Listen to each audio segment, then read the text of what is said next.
Harlan Moffat, working in a little restoration shop. Judith Alcott paused just inside the doorway, her eyes moving across the workshop with the quick, assessing look she gave to any operation she had decided wasn't worth her full attention. Well, I suppose everyone finds their level eventually. The man at the workbench had his back half turned. He straightened slowly, the way a person straightens when they have been bent over careful work for a long time. And he looked at her. He had oil on both hands, to the wrist. His canvas apron was dark with use, the cloth so worn it had molded to his shape the way old things mold to the people who use them honestly. He recognized Judith Alcott before she finished her sentence, which meant he recognized hers before she recognized him, and he held that small advantage very quietly. He said good morning. He asked what had brought her in. He did not mention that his name was on the deed. Harlan Moffat had spent 15 years at Meridian Cabinetry and Millwork, learning the difference between something that looked right and something that actually was. He ran quality control on a production floor in Barrie, Ontario, a floor that turned out cabinetry for commercial developers up and down the province, fast and high volume and relentless. He walked that floor before the shift started, and after it ended. He could read a joint by feel, find a warped panel in a stack of 40 by running his palm along the edge, tell a properly cured finish from one that looked the same but would fail in 6 months. The men who had worked under him called him thorough. The ones who hadn't called him slow. He answered to both the same way, with a short nod and a quiet insistence that the work be done once and done correctly, because he had learned a long time ago that a thing done almost right had a way of failing at the worst possible moment. He was 51 years old. He lived in a rented house on the east side of the city with his daughter, Zoe, who was 17, and read more books than she watched television, which Harlan considered one of his better accomplishments as a father. Her mother, Elise, had relocated to Vancouver 2 years earlier for work that suited her better, and the arrangement that followed had been handled by everyone involved with a minimum of anger, which was the best that could be said for it. Zoe stayed with Harlan. It was her choice. She told him it wasn't about loyalty. It was about not wanting to start a new school in grade 11. He suspected both things were true and let her have the simpler one. He had wanted to do furniture restoration since he was young. His father had done it, had a small workshop behind their house in Orillia, and Harlan had grown up in the smell of shellac and old wood, learning by watching and then by doing. When his father died, the workshop closed. Harlan went to work at Meridian because it was a good job and a steady one, and the dream of doing the other thing he folded away and did not take out, because taking it out meant asking himself whether he would ever act on it, and asking that question was a risk he had spent a long time not being ready for. The woman who ended his career at Meridian was not the owner or even the founder. She was brought in from outside after a private equity firm acquired the company in the autumn of Harlan's 14th year there. Her name was Judith Alcott. She had an MBA and a reputation for finding operational inefficiencies, which was the polished phrase for finding the people and practices that slowed a production line and removing them. She was 43, methodical, and she had a particular expression she wore when she had already decided something. A small, composed neutrality that was not quite a smile and not quite anything else. She did not lay Harlan off. She fired him. There was a distinction, and she made it deliberately. It happened in a full production meeting, in front of supervisors and floor workers alike. Harlan had raised, for the second time in 3 weeks, his concerns about a new composite panel the company was sourcing, cheaper than the solid wood it replaced, and acceptable in most applications, but prone to edge failure in high-humidity environments that a good portion of Meridian's clients operated in. He had data. He had 2 cases from clients who had already reported problems. He brought the information because he believed it needed to be brought, and because 15 years of having people trust his judgment had made him assume the data would be heard. Judith heard it. Then she told him, clearly and without raising her voice, that he had been given the opportunity to adapt to Meridian's new direction and had chosen instead to position himself as an obstacle. She used the phrase cultural misalignment. She said it the way someone sets down a document they have already signed. He handed over his badge in front of 60 people, most of whom looked at the floor. The walkout was the longest of his life. The weeks that followed had a particular quality. Not dramatic, just persistent, the way a damp cold persists in a house where the heat has been turned off. He applied for positions. He sat across from people who asked him to explain the circumstances of his departure from Meridian, and he explained them honestly, and he watched their faces settle into the careful non-expression that people wear when they have made up their mind, but would prefer not to say so directly. The word had already moved through the city's manufacturing sector the way word moves in a sector that size, and the word on Harlan Moffat was that he was the kind of man who made trouble when a company tried to move forward. It wasn't true. He knew it wasn't true. That did not change what it cost him. Zoe knew something was wrong. She had her father's eye for things that were off, but she was 17 and had her own school and her own concerns, and Harlan made a point of being at the table at dinner and being steady at it. He cooked. He made sure the lights stayed on. He counted money in the evenings in a way he hoped she didn't notice. She noticed the way she noticed everything.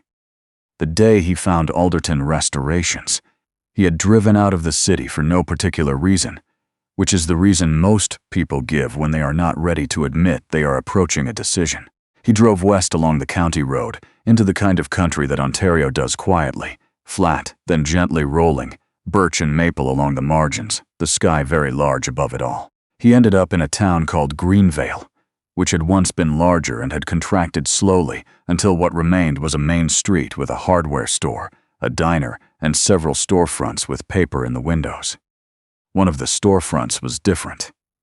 Through the glass he could see the long shape of a workshop, pieces in various stages of restoration standing around the room like a gathering that had stopped mid-conversation. There was a handwritten sign in the door. It said the shop was closing, effective the end of the month, after 38 years in operation. Harlan stood on the sidewalk outside Alderton Restorations for a long time. He called the number on the sign that same evening. The man who answered was named Clive Alderton. He was 74, and the arthritis that had settled into both his hands over the previous 3 years had taken what the work required and left him with what it didn't.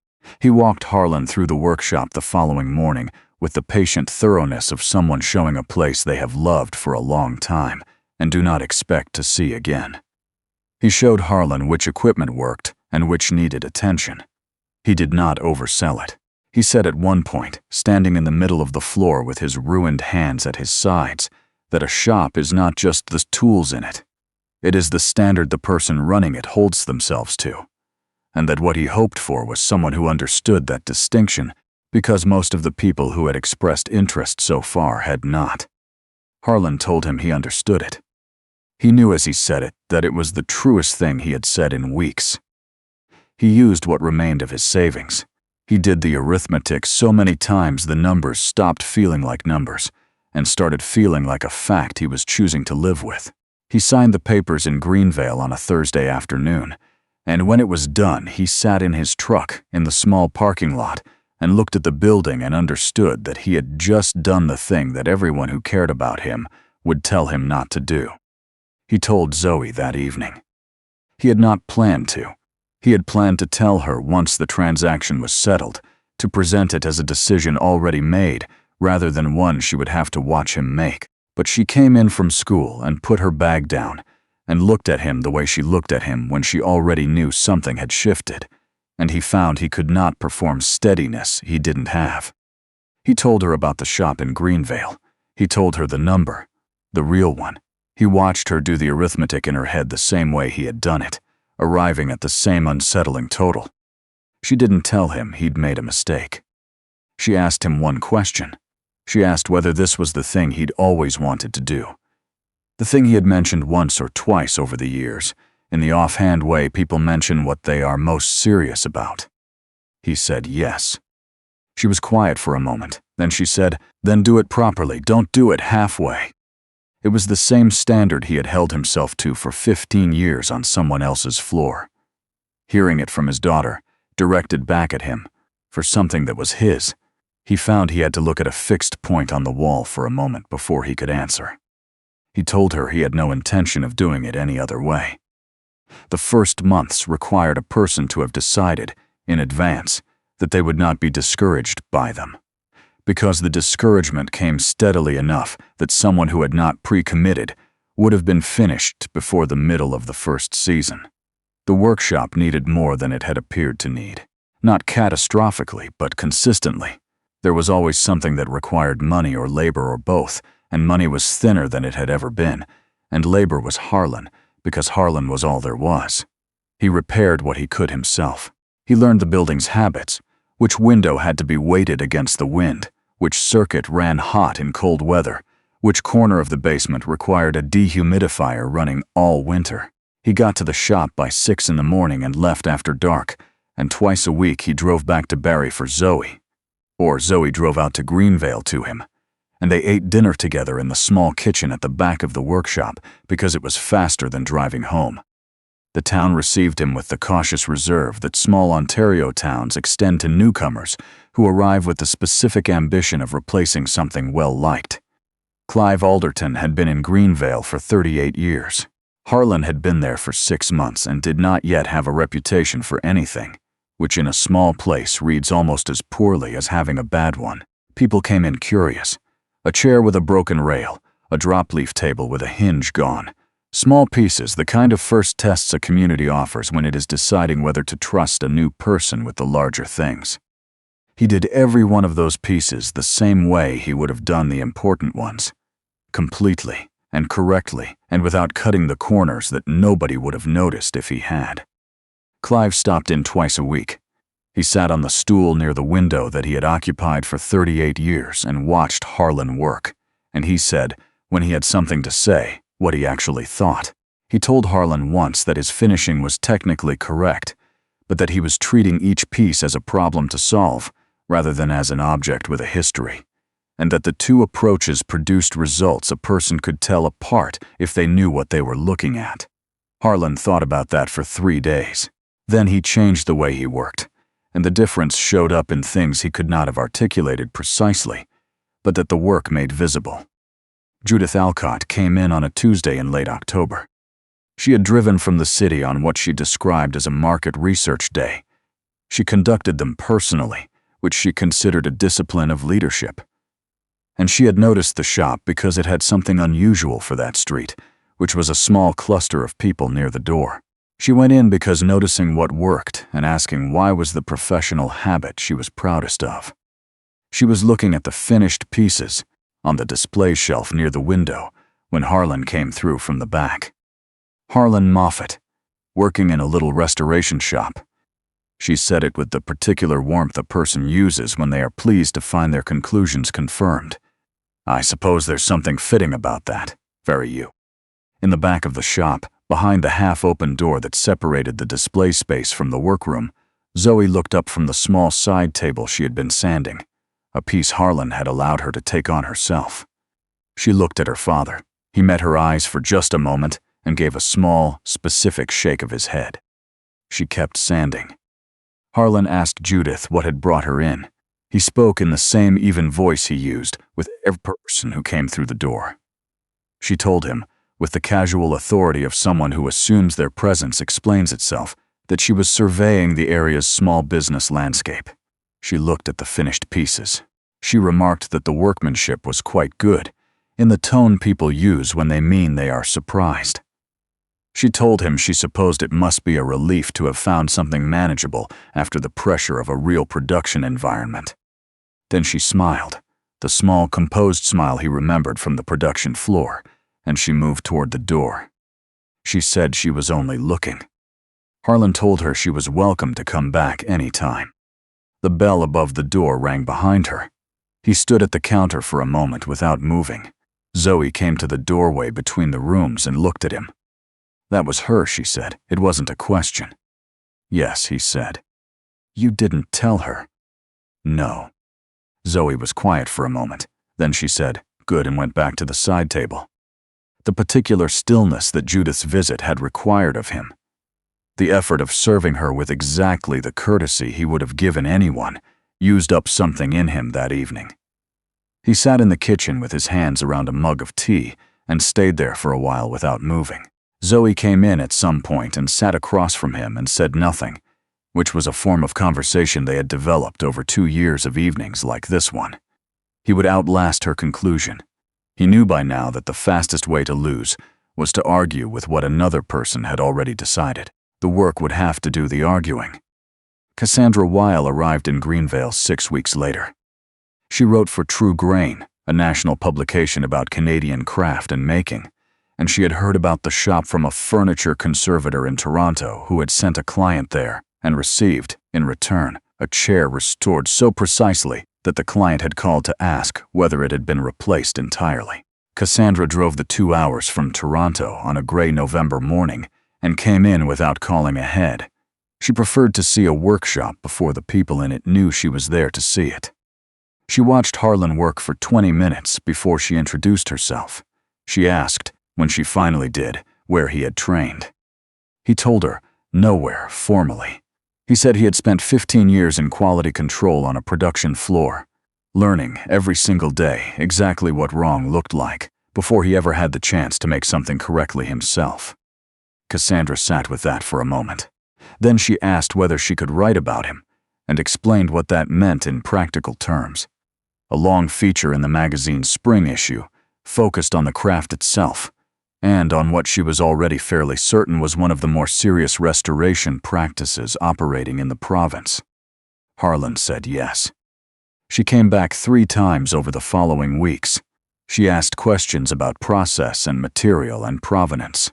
She asked him once, on the 3rd visit, whether he found it difficult, the transition, the starting over at 51. He thought about it for longer than most people wait for an answer. Then he said he didn't think of it as starting over. He thought of it as finally beginning. 3 weeks before the feature was scheduled to run, everything came apart. His main power carver, a specialized tool he had rebuilt from a piece of Clive's old stock, seized entirely one evening without warning, taking with it his plan for the most significant commission he had yet received, a full restoration of a heritage sideboard belonging to a local family, the kind of piece that had passed through 4 generations and would pass through more if it was done correctly. He stood in front of the dead machine at 9 o'clock at night and understood that he did not have the money for a replacement, that the commission depended on work he could no longer complete with what he had, and that the family was expecting the piece before the end of the month. Then his wood supplier called the next morning. The figured walnut he had ordered for the sideboard's replacement panels, the specific grade he had sourced from a mill in Quebec after weeks of searching, had been loaded onto the wrong truck. It would not arrive before the deadline. He sat on the low stool near the window, Clive's stool, and for the first time since he had unlocked the building on his first morning as its owner, he felt the full distance between where he had reached and what was holding him there. Zoe found him sitting when she came in after school. She did not ask what had happened. She looked at the dead machine and at her father and at the empty space in the staging area where the walnut should have been, and she understood the general shape of it without being told. She put her bag down. She asked him specifically which part of the carver had seized. He showed her. She turned the machine over in her hands with the same slow care she had been learning all year. The same instinct for reading a thing through touch that he had carried from his own father, and that had, apparently, passed forward without either of them deciding it would. She said she thought it might not be the motor. She thought it might be the collet. They spent an hour taking the tool apart together on the bench, and she was right. The collet was replaced with a part that cost $22 and a trip to the hardware store in Barrie, and the machine ran. The walnut was harder. He called the mill directly and explained the situation with the quiet precision of a man who has learned that clarity is more useful than urgency.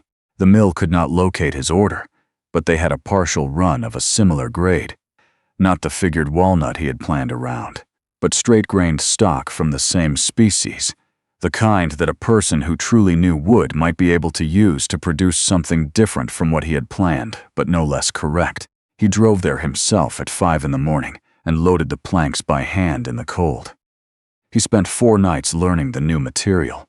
He adjusted his approach, the angles, the timing, the finishing sequence, the way a person adjusts when the conditions have changed and the standard cannot. He slept in the workshop twice. When Zoe came in on the Saturday morning, she found him at the bench in the same clothes he had been wearing on Thursday. She made coffee on the hot plate and brought him a cup and stood beside him looking at the work. "Is it right?" she asked. He looked at the piece for a moment. "Getting there," he said. By Sunday evening, it was right. The feature ran in True Grain's spring issue on a Thursday. It was longer than most pieces in the magazine, illustrated with photographs Cassandra had taken in November. Harlan's hands over the wood, the low light of the workshop, the finished surfaces of pieces in the display area. A national outlet picked it up. A segment ran on a CBC morning program. The description of the craft and of the man practicing it and of the particular standard he held himself to, not almost right but exactly right, reached more people than Harlan had ever imagined the work would. By Saturday, there was a line outside the door in Greenvale that ran down the block. Clive came in at his usual time, looked at the line, looked at Harlan and said simply, "Good." Judith Alcott saw the CBC segment on a Thursday morning in her apartment, with the program running in the background while she worked.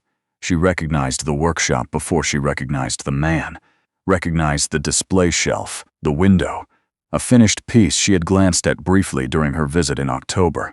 Then the camera found Harlan, and she went very still. The program said his name. It said he was the owner. She drove to Greenvale on a weekday morning 3 weeks later, in the early hour before the line formed. She stood across the street for a few minutes. Then she crossed. The bell above the door rang.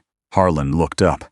He recognized her, and he felt the same stillness move through him that he had felt in October, and then it passed, and he was simply standing at his counter. She did not begin with an excuse. She told him she had seen the segment. She told him she had come because she owed him something she had been too certain of herself to offer when it should have been offered. She said she had been wrong to fire him the way she had, in front of the floor publicly, in a manner designed to make an example. She said that cultural misalignment had been a phrase she had used to avoid saying something simpler, which was that he had been right about the panels, and she had chosen not to hear it because it was inconvenient. She said she had stood in his workshop in October and decided, looking at him, that her decision had been validated, and she was sorry for the additional unkindness of that. Harlan listened until she was finished. He let the apology settle before he answered it, not out of ceremony, but because it deserved to be received before it was responded to. He told her he accepted it. He meant that. He was not a man who stored what he had already paid for. But he told her something else as well, something he needed her to understand. He told her that his success had not come from being fired. He said this clearly and without heat. He said the months after Meridian had nearly undone him and Zoe both, that there had been a morning when the machine died and the wood supply failed, and he had sat on a stool in a cold workshop and looked at everything he had built and could not see how it would hold. That was not a gift she had given him. That was a cost he had paid, and that his daughter had watched him pay, and nobody got to retroactively call that a kindness.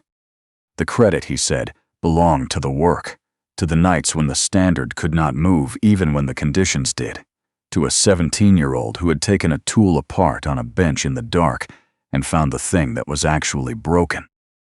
Judith took that the way a person takes a truth that does not bend to them, quietly, and with the changed face of someone revising a story they had been telling for a long time. She did not defend herself. She said, after a moment, that she understood. She paid for a small commissioned piece before she left, a side table that Zoe had restored herself, which Harlan had placed in the display area with a card noting the craftsperson's name. Judith looked at the card. She looked at Harlan.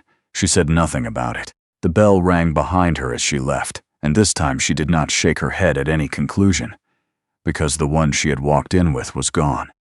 In the months that followed, Harlan heard through a supplier that Judith Alcott had begun conducting weekly floor walks at Meridian, something she had previously delegated entirely. He heard that quality review periods cut during the restructuring had quietly been reinstated.